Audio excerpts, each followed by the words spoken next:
Welcome to part 2 of this short series on financialisation, brought to you by Syndex as part of the EFFAT mobilisation and demands against corporate greed. Brought to you by me, Paul Dillon, and Fabien Coudet. A quick recap. Please watch our last video for our overview of financialisation theory, and please remember to read the accompanying final report of the project. Read the accompanying checklist on financial indicators. And read our series of questions to ask on financialisation series. And please, if you enjoy these videos, spread the word to a colleague, a friend, or someone you think will benefit. So when people say financialisation, they might mean a set of processes or a set of practices.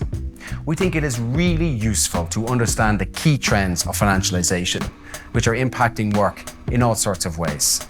We call this financialisation in practice. We want to take a look at two key concepts in a little bit of detail: private equity funds and share buyback. We know that financialisation has led to changes in ownership, mergers and acquisitions, and market concentration. A key element of this is the prevalence of private equity in today's economy. So how does private equity work? Private equity fund has three main aspects: the PE firm itself, the fund it manages, and the investors.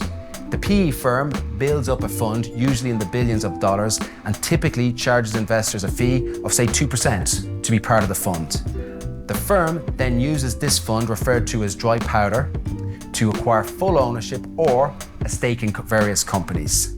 The PE or private equity fund takes an active part frequently in the management of what is acquired, frequently charging management fees, and often taking a place on the management board of the company it acquires and putting in place a value creation plan. Through this value creation plan, they aim for a significant return on investment before they exit, typically after a relatively short period of time, between 4 and 6 years, often to another private equity fund. In many cases, this process leaves behind a significant legacy of corporate debt because the cost of acquiring a new business, for example, will be borne by the company often that has been acquired.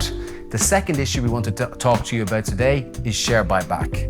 This is a process where, as the name implies, a company buys back its own shares. This process first emerged in the 1980s in the USA. Prior to this, it was mainly seen as a form of market manipulation.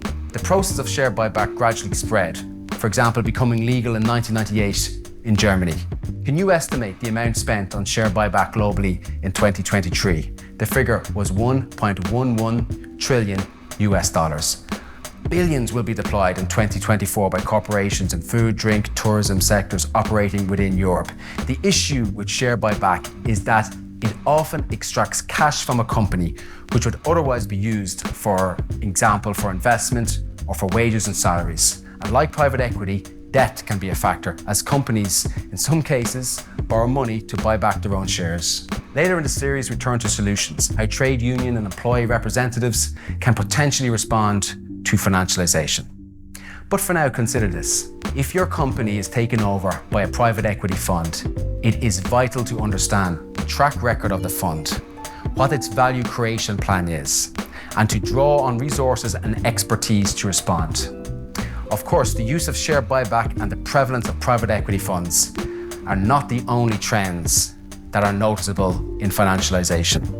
A straightforward consequence of financialisation is the very great pressure for returns on shares in the form of dividends. Last year, dividends reached a record level of $1.66 trillion globally.